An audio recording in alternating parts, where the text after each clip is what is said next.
When I stood in Downing Street as Prime Minister for the first time this summer, I set out my mission to build a country that works for everyone. Today, I want to talk a little more about what that means and lay out my vision for a truly meritocratic Britain that puts the interests of ordinary working class people first.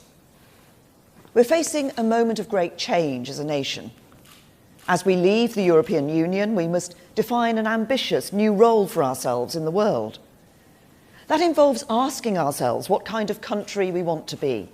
A confident, global trading nation that continues to play its full part on the world stage. But at the same time, I believe we have a precious opportunity to step back and ask some searching questions about what kind of country we want to be here at home too. In fact, it's not just an opportunity, but a duty, because one thing is clear. When the British people voted in the referendum, they did not just choose to leave the European Union. They were also expressing a far more profound sense of frustration about aspects of life in Britain and the way in which politics and politicians have failed to respond to their concerns. Some voted for the first time in more than 30 years, some for the first time ever. And they were inspired to do so because they saw a chance to reject the politics of business as usual and to demand real, profound change. Fed up with being ignored or told that their priorities were somehow invalid, based on ignorance and misunderstanding, or even on occasion that they were simply wrong to voice the concerns that they did, they took their opportunity to send a very clear message. They will not be ignored anymore. They want to take back control of the things that matter in their lives. They want a government that listens, understands, and is on their side. They want change, and this government is going to deliver it. Everything we do will be driven not by the interests of the privileged few, not by those with the loudest voices, the special interests, the greatest wealth, or the access to influence. This government's priorities are those of ordinary working class people, people for whom life sometimes can be a struggle, but who get on with things without complaint. They get on with their jobs, sometimes 2 or even 3 of them, because they have families to feed and support, bills to pay, and because to work for a fair reward is the right thing to do. They get on with their lives quietly, going about their business, going out to work, raising families, helping neighbours, making their communities what they are. They don't ask for much, but they want to know that the people that make the big decisions are on their side, working for them. They want to believe that everyone plays by the same rules and things are fair. And above all, they want to believe that if they uphold their end of the deal, they do the right thing, they work hard, they pay their taxes, then tomorrow will be better than today, and their children will have a fair chance in life, the chance to go as far as their talents will take them. These are not outrageous demands or ridiculous desires, but for too many of these people today, life does not seem fair. They're the people who made the real sacrifices after the financial crash in 2008, though they were in no way responsible, and they wonder if others, some of whom really do bear responsibility for the crash, did the same. More than anything else, they worry, truly worry, that the changing world around them means that their children and grandchildren won't have the same opportunities they have enjoyed in life. They deserve a better deal. And to give them that, we should take this opportunity to step back and pose a fundamental question. What kind of country, what kind of society do we want to be? I am clear about the answer. I want Britain to be the world's great meritocracy, where everyone has a fair chance to go as far as their talent and their hard work will allow. I want us to be a country where everyone plays by the same rules, where ordinary working class people have more control over their lives and the chance to share fairly in the prosperity of the nation. And I want Britain to be a place where advantage is based on merit, not privilege, where it's your talent and hard work that matter, not where you were born, who your parents are, or what your accent sounds like. Let's not underestimate what it will take to create that great meritocracy. It means taking on some big challenges, tackling some vested interests, overcoming barriers that have been constructed over many years. It means not being afraid to think differently about what disadvantage means, who we want to help and how we can help them. Because where once we reached for simple ways of labelling people disadvantaged and were quick to pose simple and often fairly blunt solutions, in these modern times, disadvantage is much more complex. It's often hidden and less easy to identify. It's caused by factors that are more indirect and tougher to tackle than ever before. But tackle it we must if we're to give ordinary working class people the better deal they deserve. It means marking a significant shift in the way that government works in Britain too. Because government and politicians have for years talked the language of social justice, where we help the very poorest, and social mobility, where we help the brightest among the poor.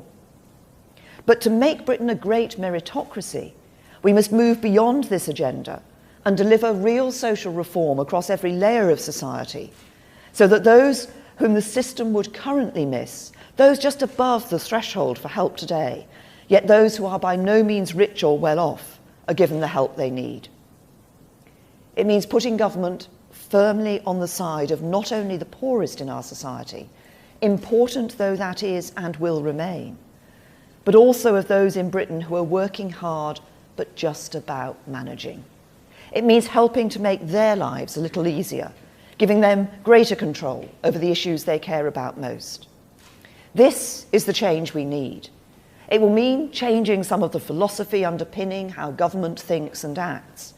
It will mean recalibrating how we approach policy development to ensure that everything we do as government helps to give a fair chance to those who are just getting by, while still helping those who are even more disadvantaged.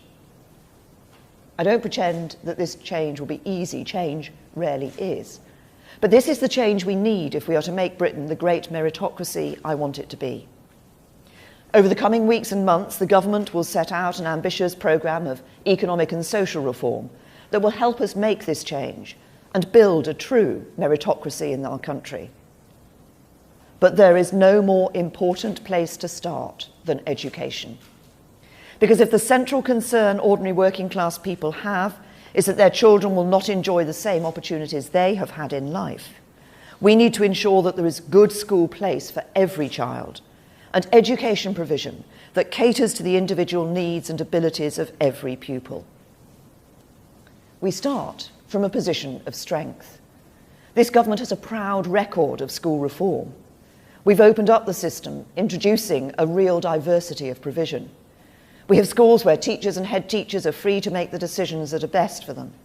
And through successful policies such as a renewed focus on learning the basics of reading in primary schools and initiatives to help young people pursue a strong academic core of subjects at secondary level, we're ensuring that every child has the opportunity to develop the core knowledge that underpins everything else.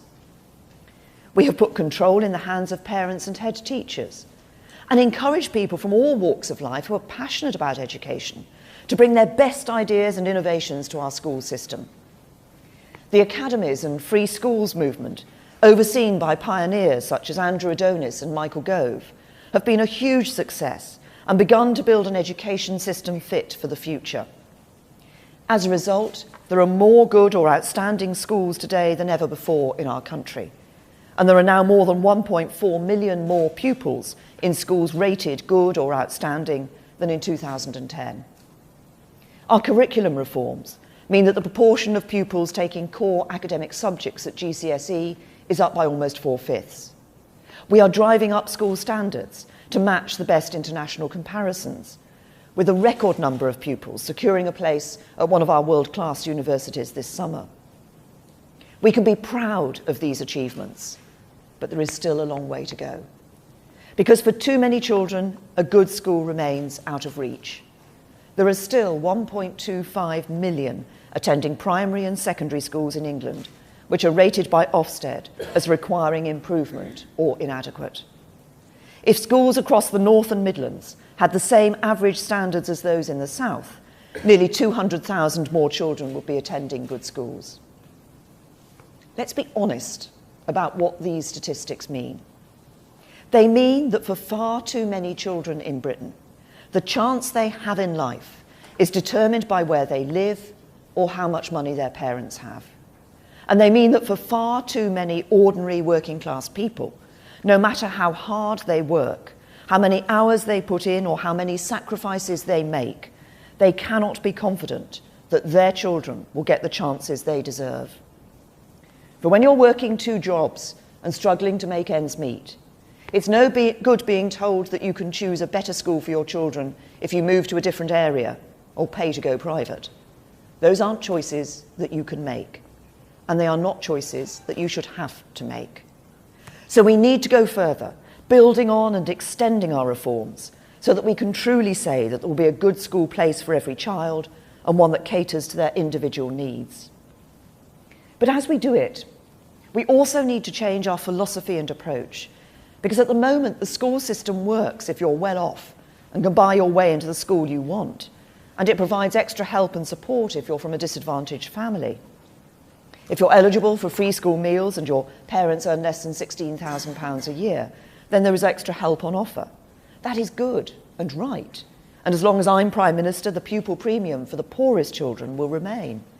But the free school meals measure only captures a relatively small number of pupils whose parents are on income-related benefits. If we're going to make the change we need and build a great meritocracy in Britain, we need to broaden our perspective and do more for the hidden disadvantaged children, whose parents are on modest incomes, who do not qualify for such benefits, but who are nevertheless still only just getting by. If you're earning £19,000, £20,000, £21,000 a year, you're not rich, you're not well off, and you should know you have our support too. At the moment, there is no way to differentiate between the school experience of children from those families and those from the wealthiest 10%. Policy has been skewed by the focus only on those in receipt of free school meals, where the reality is that there are thousands of children from ordinary working class families who are being let down by the lack of available good school places. Putting this right means finding a way to identify these children and measuring their attainment and progress within the school system. That work is underway and is central to my vision of a school system that truly works for everyone. But we must also deliver a radical increase in the capacity of the school system so that these families can be sure of their children getting good school places. And this is really important, because I don't just want to see more school places, but more good school places. And I don't just want to see more new schools, but more good new schools that each in their way contribute to our diversity of provision, that caters to the needs and abilities of each individual child, whoever they are and wherever they're from. Every child should be given the opportunity to develop the crucial academic core, and thanks to our reforms, that is increasingly the case. But people understand that every child is different too, with different talents, different interests, different dreams. To help them realise their potential and achieve those dreams, we need a school system with the capacity and capability to respond to what they need. So as we radically expand the number of good school places available to all families, not just those who can afford to buy an expensive house, pay for an expensive private school, or fund the extra tuition their child needs to succeed, I want to encourage more people, schools and institutions with something to offer to come forward and help. In the last 6 years, we've seen individuals and communities put staggering amounts of time and effort into setting up good new schools. Some of the best state schools, charities, universities, private schools and businesses have stepped forward to get involved. And increasingly, the best state schools are sponsoring the least good. This has been a revolution in our school system. But with 1.25 million children still attending schools that are struggling, we need to do much more to increase the capacity of the system so every child can get the education they deserve. So let's now build on the success of school reform. Let's encourage others to play their part, and let's remove the barriers they face so we can do more. Let's sweep away those barriers and encourage more people to join us in the task of delivering a good school place for every child. Let's build a truly dynamic school system where schools and institutions learn from one another, support one another and help one another. Let's offer a diverse range of good schools, that ensure the individual talents and abilities of every child are catered for. That is my ambition. And there are 4 specific proposals I want to talk about today that I believe will help. Firstly, I want to build on the success we've already experienced when some of our great universities have stepped in to help by sponsoring or supporting a local school. Universities have a huge amount to offer England's schools. They've been part of the fabric of our education system since the 13th century and have had a profound impact on our schools over generations. Recently, we've seen the University of Cambridge establish the University of Cambridge Primary School, and the University of Birmingham open an impressive new free school for secondary school pupils and sixth formers. The new specialist sixth form King's College London Mathematics School is already performing impressively, and the University of Brighton is involved in sponsoring more than a dozen different primary and secondary schools. These are the kinds of innovation I want to encourage. This kind of active engagement in building the capacity of our school system is, in my view, far more effective than spending huge sums on bursaries and other financial support that tackle the symptoms but not the cause. The right for a university to charge the higher level of tuition fee has always been dependent on their ability to fulfil specified access requirements. And this year, in fulfilling these requirements, they're expected to spend over £400 million on bursaries and other forms of financial support for students. Yet the evidence is clear. It is the attainment of pupils at school that is the overriding factor in predicting access to university. I'm not saying there's no place for bursaries, but overall, I do think the balance has tilted too far. We need to go to the root of the problem, which is that there are not enough students from disadvantaged backgrounds and from ordinary families fulfilling their potential with the grades to get into the best universities. So I want our universities to do more to help us to improve the quality of schools so that more students of all backgrounds have the grades, the subjects, and the confidence to apply to top universities and to be successful in their exams in the first place. So the government will reform university fair access requirements and say that universities should actively strengthen state school attainment by sponsoring a state school or setting up a new free school.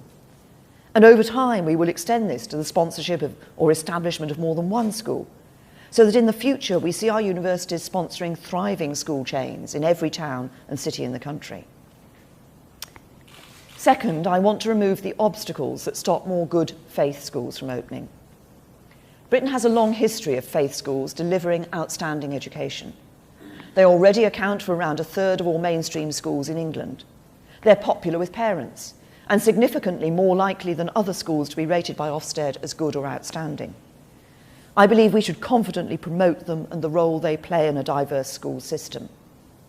Yet for Catholic schools in particular, there are barriers in their way. When a faith-designated free school is oversubscribed, it must limit the number of pupils it selects on the basis of faith to 50%. The intention is to improve the diversity of the school's intake, but in practice it has little impact on many Jewish, Muslim, Sikh and Hindu schools because they tend not to appeal to parents of other faiths. So despite the best intentions, the rule is failing in its objective to promote integration.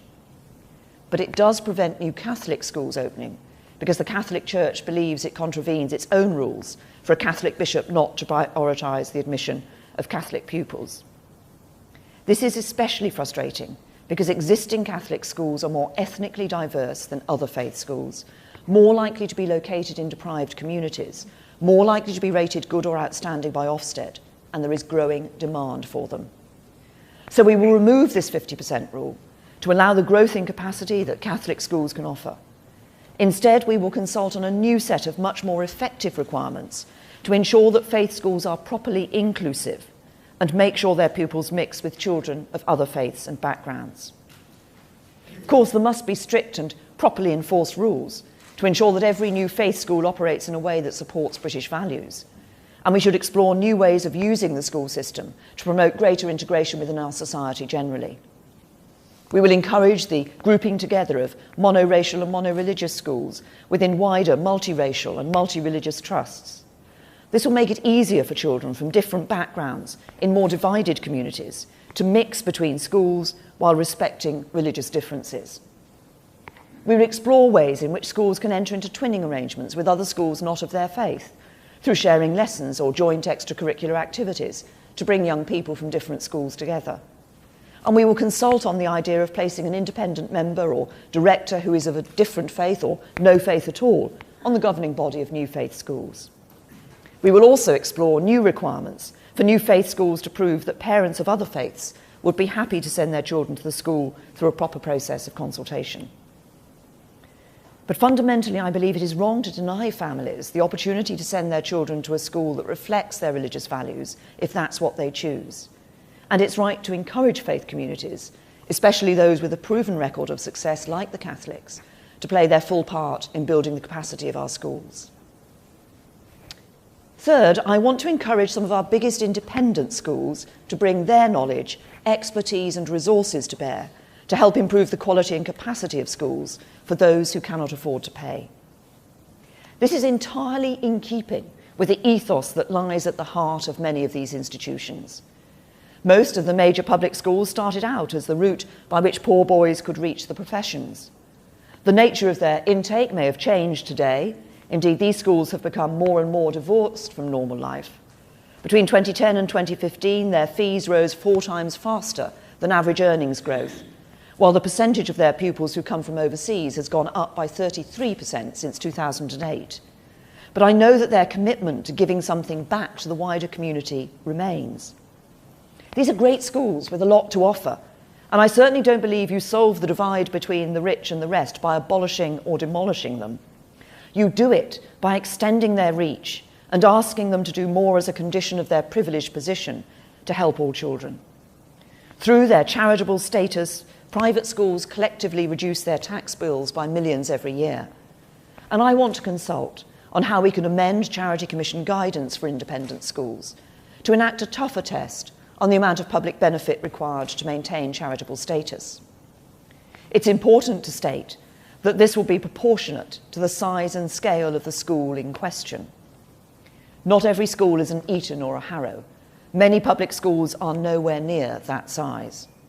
Smaller independent schools, who do not have the capacity to take on full sponsorship of a local state school, will be asked to provide more limited help, such as direct school-to-school support where appropriate.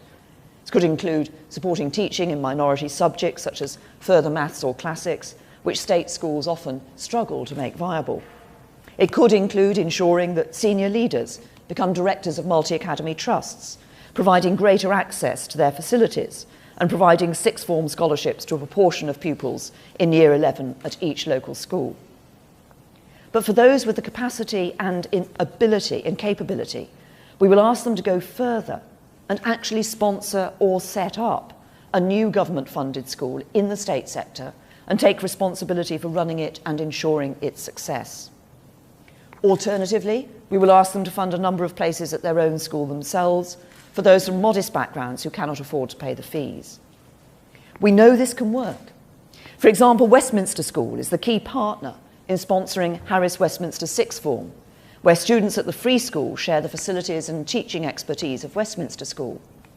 In my own constituency, Eton College sponsors Holyport College, offering Holyport pupils access to its sports facilities and the chance to join its educational activities. And before it became a state-funded academy, Belvedere School in Liverpool worked with the Sutton Trust to create an open access scheme where places were awarded purely on the basis of academic merit, and parents were then asked to pay on a sliding scale of fees, fairly tailored according to their means. I want all independent schools with the appropriate capacity and capability to take these kinds of steps. I want them to play a major role in creating more good school places for children from ordinary working families, because this government is about a Britain that works for everyone, not just a privileged few. There is one final area where we have placed obstacles in the way of good new schools, obstacles that I believe we need to take away. The debate over selective schools has raged for years, but the only places it has got us to is a place where selection exists if you're wealthy, if you can afford to go private, but doesn't exist if you're not.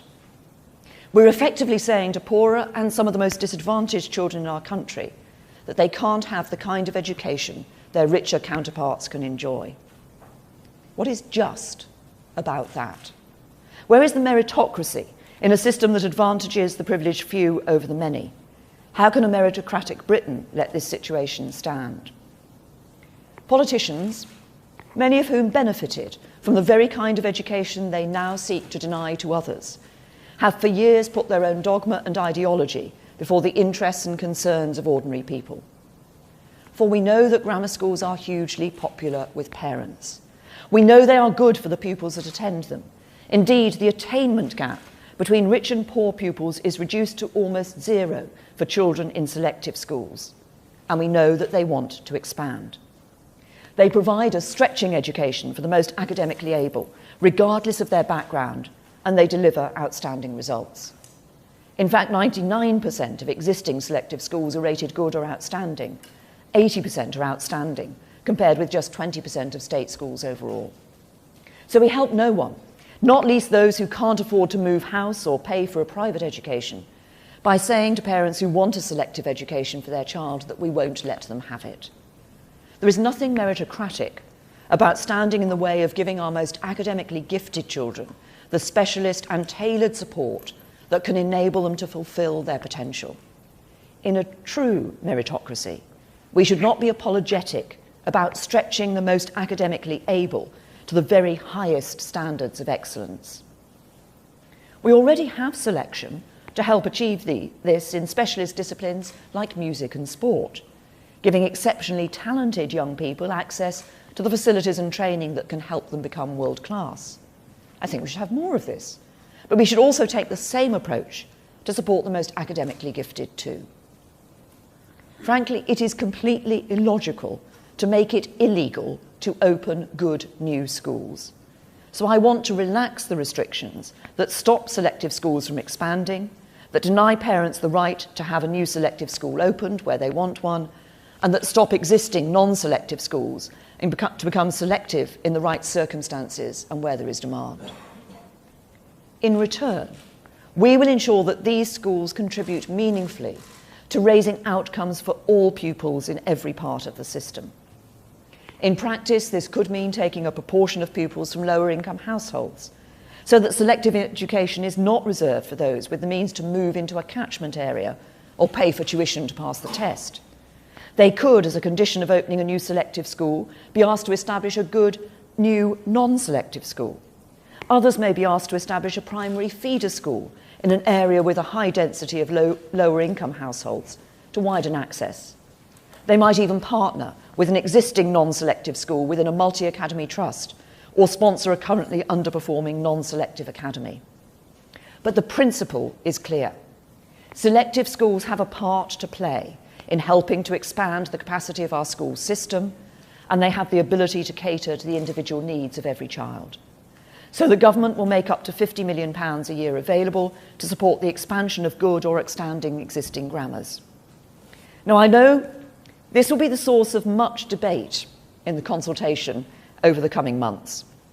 So I want to address very directly some of the key arguments made by those who oppose the expansion of grammar schools. First, there are those who fear that this could lead to the return of a binary system, as we had in the past with secondary moderns. But this fear is unfounded. There will be no return to secondary moderns. As I've set out today, far from a binary system, we're supporting the most diverse school system we have ever had in our country. From free schools sponsored by universities and independent schools to faith schools and selective schools, the diversity of high-quality school provision means we will be able to cater properly for the different needs of all pupils and give parents real control of the kind of school they want for their children. We do not want to see whole new parts of the country where the choice of schools is binary, so we will use the approvals process to prevent that from happening. Second, there are those who argue that selective schools tend to recruit children from more affluent backgrounds. The problem here is not selective schools per se, but rather the way that wealthier families can already dominate access to the schools of their choice through selection by house price. I want to stop that, and new grammars can help. We're going to ask new grammars to demonstrate that they will attract pupils from different backgrounds. For example, as I said, by taking a proportion of children from lower income households. And existing grammars will be expected to do more too, by working with local primary schools to help children from more disadvantaged backgrounds to apply. Third, there are those who argue that grammars don't actually select on ability because wealthy families can pay tutors to help their children get through the tests. This might have been the case in the past with the old 11+, but it does not have to be the case today. While there is no such thing as a tutor-proof test, many selective schools are already employing much smarter tests that assess the true potential of every child. So new grammars will be able to select in a fair and meritocratic way, not on the ability of parents to pay. Fourth, there are those who worry about the cliff edge of selection at 11. Some fear it's too early, some fear it's too late. The truth is that it doesn't have to be a cliff edge at all. This is back in the old mindset of the grammar schools of the past. A modern meritocratic education system needs to be much more flexible and agile to respond to the needs of every child. So we will demand that new grammars make the most of their freedom to be flexible over how students move between schools, encouraging this to happen at different ages, such as 14 and 16 as well as 11. This means that children who are at a non-selective school sponsored by a grammar might join the grammar for specific subjects or specialisms where they themselves are outstanding. Or they might move to the grammar full-time later than aged 11 based on their performance at their current school. Finally, people get lost in the argument about whether the grammar schools of the 1950s and 60s improved social mobility or not. But I want to focus on the new grammars of the future, those that will be just one element of a truly diverse system, which taken as a whole can give every child the support they need to go as far as their talents can take them, and give every parent access to a good school place for their child. This is the true test of schools that work for everyone, and the true test of a meritocratic society. There's been a lot of speculation in the last few weeks, but as you know now, this is not a proposal to go back to a binary model of grammars and secondary moderns, but to build on our increasingly diverse school system. It is not a proposal to go back to the 1950s, but to look to the future. And that future, I believe, is an exciting one. It is a future in which every child should have access to a good school place, and a future in which Britain's education system shifts decisively to support ordinary working class families. These families are not asking for the world.